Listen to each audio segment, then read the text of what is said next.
ನಮ್ಮನೆ ಯುವರಾಣಿ ಹೇ ನಮ್ಮನೆ ಯುವರಾಣಿ. ಒಂದ್ ಕೆಲ್ಸ, ಬಾ ನನ್ ಜೊತೆ. ಎಲ್ಲಿಗೆ ಹೇಳ್ತೀನಿ, ಬಾ ಬೇಗ ಬಾ.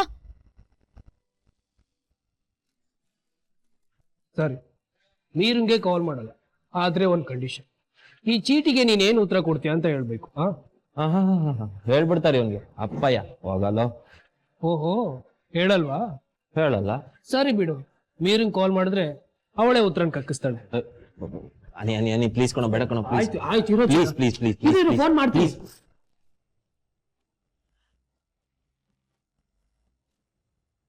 ಅಣ್ಣ ತಮ್ಮ ಸಂಬಂಧ, ರಾಮಲಕ್ಷ್ಮಣ ಅವರು.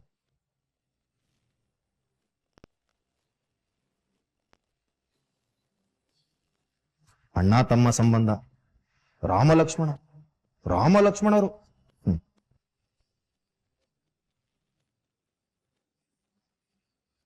ರಾಮ ಲಕ್ಷ್ಮಣ ಆಗಿರೋ ನಿಮ್ಮನ್ನ ದುರ್ಯೋಧನ ಭೀಮರನ್ನಾಗಿ ಮಾಡದೆ ಹೋದ್ರೆ ನನ್ನ ಹೆಸರು ಚಂದ್ರಕಾಂತೆ ಅಲ್ಲ.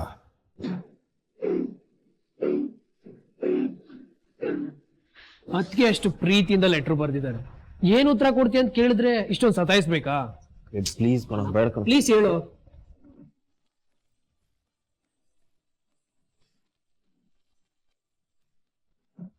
ಲೆಟ್ರು ಬರ್ದಿದ್ದಾಳ ಪ್ರೀತಿಯಿಂದನಾ?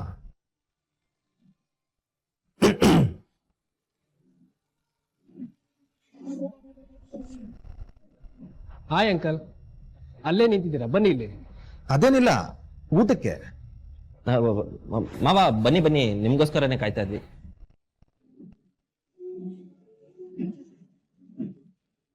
ಕೂತ್ಕೊಳ್ಳಿ.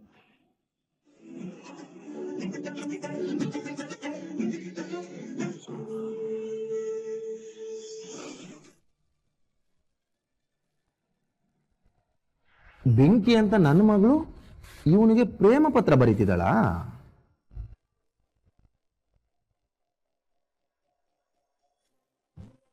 ಮಾವ ಒಬ್ರು ನೋಡಿ ಕಾಲು ಎಳಿದೇ ಇದ್ರೆ ಸಾಕು.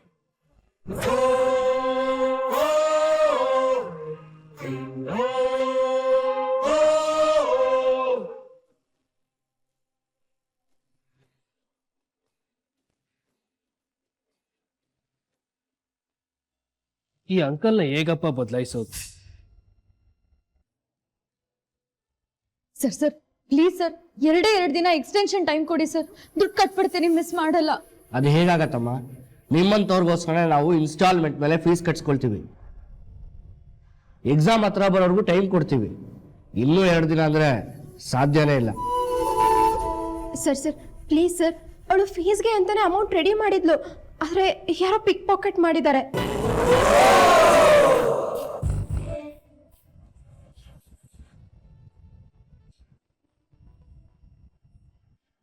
ಹಣ ಕಳ್ಕೊಂಡಿದ್ದಾಳೆ.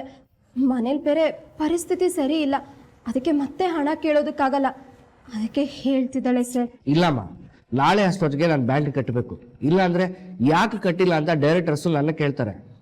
I am helpless. ಸರ್, ನೀವು ಬ್ಯಾಂಕಿಗೆ ದುಡ್ಡು ಕಟ್ಟೋದು ನಾಳೆ ಅಲ್ವಾ? ಹಾಗಾದ್ರೆ ಪ್ಲೀಸ್ ಸರ್, ನಾಳೆವರೆಗೂ ಟೈಮ್ ಕೊಡಿ, ನಾ ಹೇಗಾದ್ರೂ ಮಾಡಿ ಅಡ್ಜಸ್ಟ್ ಮಾಡ್ತೀನಿ. Please sir. ಸರಿ, ನೀನು ಇಷ್ಟೊಂದು ಬೇಡ್ಕೊಳ್ತಿದ್ಯಾ ಅಂದಮೇಲೆ ನನಗೂ ಬೇಡ ಅನ್ನಕ್ಕೆ ಮನಸ್ಸು ಬರ್ತಿಲ್ಲ. ಆದರೆ ಮಿಸ್ ಮಾಡಬಾರ್ದು, ನಾಳೆ ಅಷ್ಟೊತ್ತು ಕಟ್ಟಲೇಬೇಕು.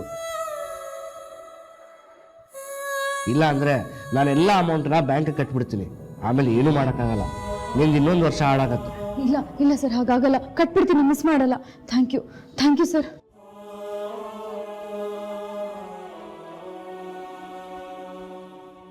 ಮೀರಾ, ಫೀಸ್ ಹೇಗೆ ಕಟ್ತೀಯಾ? ಹೇಗೆ ಅಮೌಂಟ್ ಅರೇಂಜ್ ಮಾಡ್ತೀಯಾ? ಮಾನ್ಯ, ಈ ಬುಕ್ಸ್ ಎಲ್ಲ ನೀನು ಲೈಬ್ರರಿಗೆ ರಿಟರ್ನ್ ಮಾಡ್ಬಿಡು, ಆಯ್ತಾ? ನಾನು ದುಡ್ಡನ್ನು ಅರೇಂಜ್ ಮಾಡ್ತೀನಿ. ಬಾಯ್. ಮೀರಾ,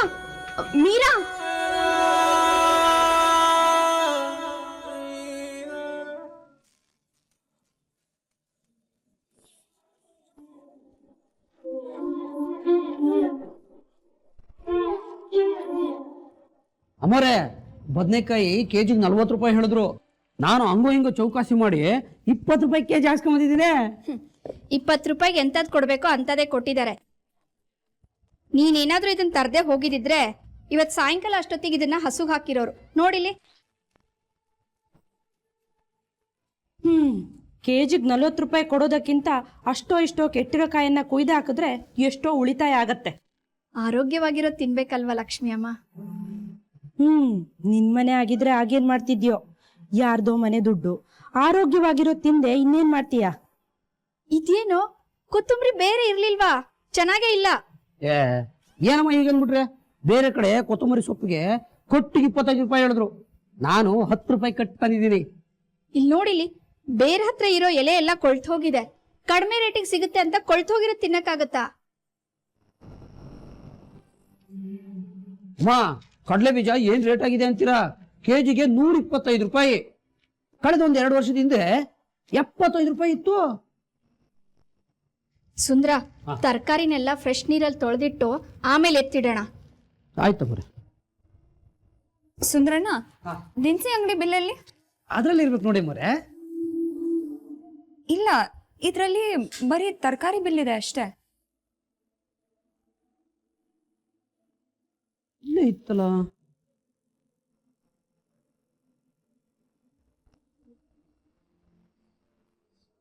ಎಲ್ಲೋಯ್ತು? ಎಲ್ಲೋ ಬಿದ್ದೋಗಿರ್ಬೇಕು ಮರೆ. ಸರಿ, ದಿನಸಿ ಅಂಗಡಿಲಿ ಎಷ್ಟು ಖರ್ಚಾಯ್ತು? ನನ್ ನೆನಪಿಲ್ಲ ಮರೆ. ಸುಂದ್ರಣ್ಣ, ಇಷ್ಟೊಂದು ಕೇರ್ಲೆಸ್ ಆಗಿದ್ರೆ ಹೇಗೆ? ಎಷ್ಟು ಖರ್ಚಾಯ್ತು ಅಂತ ಗೊತ್ತಿಲ್ಲ, ಬಿಲ್ ಎಲ್ಲಿದೆ ಅಂತ ಗೊತ್ತಿಲ್ಲ, ಇಷ್ಟೊಂದು ಬೇಜವಾಬ್ದಾರಿನ?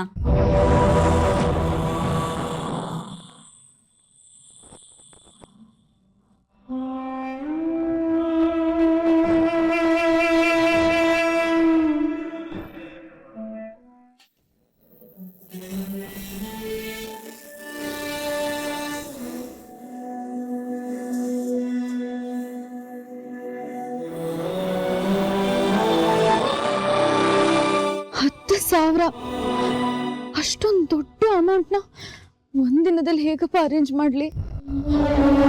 ಏನ್ ಮಾಡಲಿ? ಯಾರನ್ನು ಕೇಳಲಿ?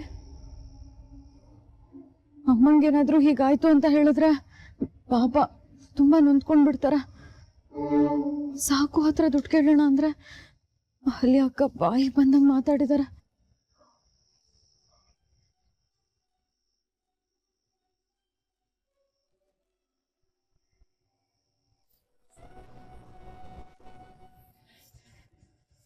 ಯಾರ ಹತ್ರ ಹೇಳಲಿ? ಅಷ್ಟು ದೊಡ್ಡ ಅಮೌಂಟ್ನ ಹೇಗಪ್ಪ ಅಡ್ಜಸ್ಟ್ ಮಾಡಲಿ?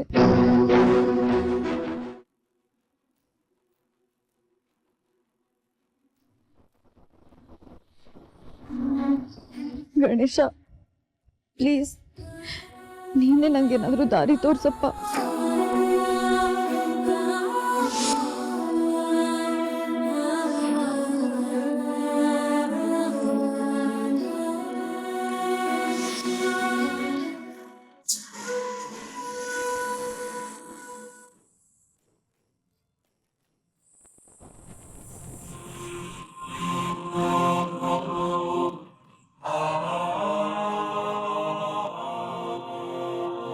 ದಾಮಣ್ಣ ಅಂಕಲ್,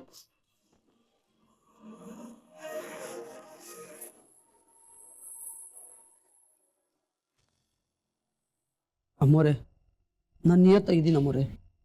ನಾನು ಯಾವತ್ತೂ ಈ ಮನೆ ದುಡ್ಡು ತಿಂದಿಲ್ಲ. ದೇವರಣಿಗೂ ಚೀಟಿ ಕಳೆದೋಗಿದೆ.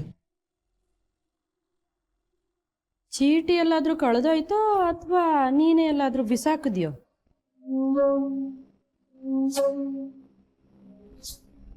ನಾನು ಯಾಕೆ ಆಗ ಮಾಡಲೆ ಮೊರೆ? ನನಗೆ ಸ್ವಲ್ಪ ನೆನಪಿರೋ ಪ್ರಕಾರ 850 ರೂಪಾಯಿ ಆಯಿತು. ಸ್ವಲ್ಪ ನೆನಪಿರೋ ಪ್ರಕಾರ ಅಂದ್ರೆ ಏನರ್ಥ? ಲೆಕ್ಕ ಪಕ್ಕ ಇರ್ಬೇಕಲ್ವಾ ಸುಂದ್ರಣ್ಣ? ಇಷ್ಟು ವರ್ಷ ಈ ಮನೆ ಕೆಲಸ ಮಾಡಿದ್ದೀನಿ, ಯಾವತ್ತು ಯಾರು ನನ್ನನ್ನು ಲೆಕ್ಕ ಕೇಳಿರ್ಲಿಲ್ಲ. ಹೇಳೋಕ್ಕೂ ಕೇಳೋಕ್ಕೂ ಇಲ್ಲಿ ಯಾರಾದ್ರೂ ಇದ್ರೆ ತಾನೆ? ಯಾರ್ಯಾರಿಗೆ ಹೇಗೆ ಬೇಕೋ ಹಾಗೆ ನಡ್ಕೋತಿದ್ದಾರೆ.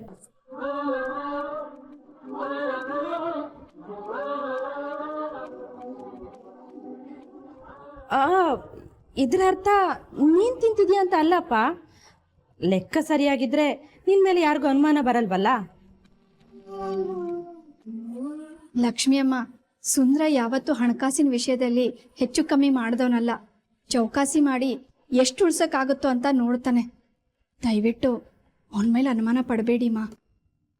ಅಮ್ಮ, ನಾನು ಸುಂದರಣ್ಣನ ಮೇಲೆ ಅನುಮಾನ ಪಡ್ತಿದ್ದೀನಿ ಅಂತ ಯಾಕೆ ಅನ್ಕೋತೀರಾ? ನಾನು ಮಿಡಲ್ ಕ್ಲಾಸ್ ಫ್ಯಾಮಿಲಿಯಿಂದ ಬಂದವಳು.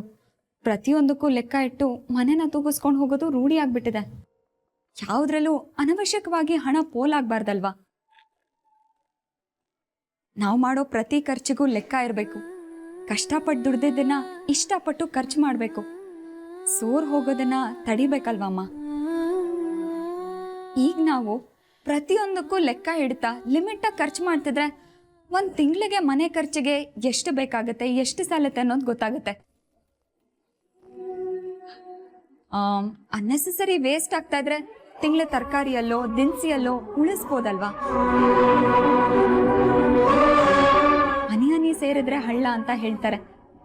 ಈಗ ನಾವು ಒಂದೊಂದು ಪೈಸಾ ಉಳಿಸೋದು ನಮ್ಮ ಭವಿಷ್ಯಕ್ಕೆ ಸಹಾಯ ಆಗ್ಬೋದಲ್ವಮ್ಮ? ಎಷ್ಟು ಪ್ರಬುದ್ಧವಾಗಿ ಯೋಚನೆ ಮಾಡ್ತೀರಮ್ಮ ನೀವು. ಇಷ್ಟು ವಯಸ್ಸಾದರೂ ಇಷ್ಟು ಚಿಕ್ಕ ವಿಷಯ ನನ್ನ ತಲೆಗೆ ಹೋಗಿರಲಿಲ್ಲ. ನಾನು ಯಾವತ್ತೂ ಚಿಕ್ಕ ಚಿಕ್ಕ ಲೆಕ್ಕ ಇಟ್ಟೋಳೆ ಅಲ್ಲ. ಇನ್ಮೇಲೆ ನನ್ನ ಮಗಳು ಮನೆ ಜವಾಬ್ದಾರಿ ತಗೋತಾಳಲ್ವಾ, ಇನ್ನೆಲ್ಲ ಲೆಕ್ಕ ಪಕ್ಕ ಇರತ್ತೆ ಬಿಡಿ. ಅಹಲ್ಯಮ್ಮ ಹೇಳ್ತಾ ಇರೋದು ಸರಿಯಾಗಿದೆ. ಸುಂದ್ರ, ಇನ್ಮೇಲೆ ಬಿಲ್ಗಳನ್ನೆಲ್ಲ ಜೋಪಾನವಾಗಿ ತಂದಿಡು. ಸರಿ ಅಮ್ಮೋರೆ, ಇನ್ಮೇಲೆ ಪೈಸೆಗೂ ಲೆಕ್ಕ ಕೊಡ್ತೀನಿ. ನಮ್ಮ ಅನಿಕೇತು ಅಳ್ದು ತೂಗಿ ಈ ಮನೆಗೆ ಬುದ್ಧಿವಂತ ಸೊಸೆನೆ ತಂದಿದ್ದಾನೆ.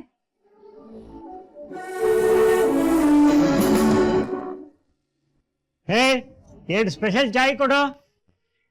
ಬಾರಮ್ಮ ಮೀರಾ, ಬಿಸಿ ಬಿಸಿ ಚಾಯ್ ಹೇಳಿದ್ದೀನಿ ಅಂದಾಗ ಎಲ್ಲಿ ನಿನ್ ಫ್ರೆಂಡ್ ಮಾನ್ಯನೇ ಕಾಣಿಸ್ತಾ ಇಲ್ಲ? ನಾನೊಬ್ಳೆ ಬಂದಿದ್ದೀನಿ ಅಂಕಲ್. ಹೌದಾ? ಹೇ, 1 ಸ್ಪೆಷಲ್ ಚಾಯ್ ಕ್ಯಾನ್ಸಲ್, ಒಂದೇ ಸಾಕು. ಮತ್ತೆ ನಮ್ಮ ಮೀರಾ, ಎಕ್ಸಾಮಿಗೆ ತಯಾರಿ ಹೇಗಿದೆ?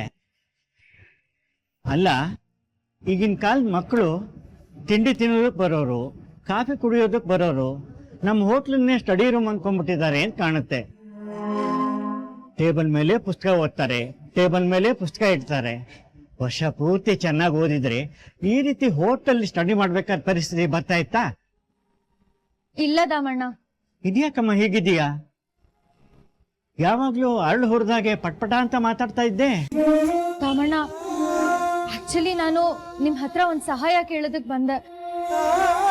ಬೇರೆಯವ್ರ ಹತ್ರ ಹೆಲ್ಪ್ ಕೇಳೋಣ ಅಂದ್ರೆ ಮುಜುಗರ, ನಿಮ್ ಹತ್ರ ಕೇಳೋಣ ಅಂತ ಅನ್ಕೊಂಡೆ. ಆದ್ರೆ ಈಗ ಹೇಗ್ ಕೇಳಲಿ ಅಂತಾನೆ ಗೊತ್ತಾಗ್ತಿಲ್ಲ. ಅಯ್ಯೋ, ಅದಕ್ಕೆ ಯಾಕಮ್ಮ ಸಂಕೋಚ ಪಡ್ತಾ ಇದೀಯಾ? ಅದೇನ್ ಬೇಕು ಹೇಳು. ಅದು ನೀವೇನು ಅನ್ಕೋಬಾರ್ದು. ಇಲ್ಲ, ಹೇಳಮ್ಮ. ಅದು ಅಂಕಲ್, ನನ್ಗೆ ಅರ್ಜೆಂಟ್ ಆಗಿ 10,000 ರೂಪಾಯಿ ಬೇಕಿತ್ತು.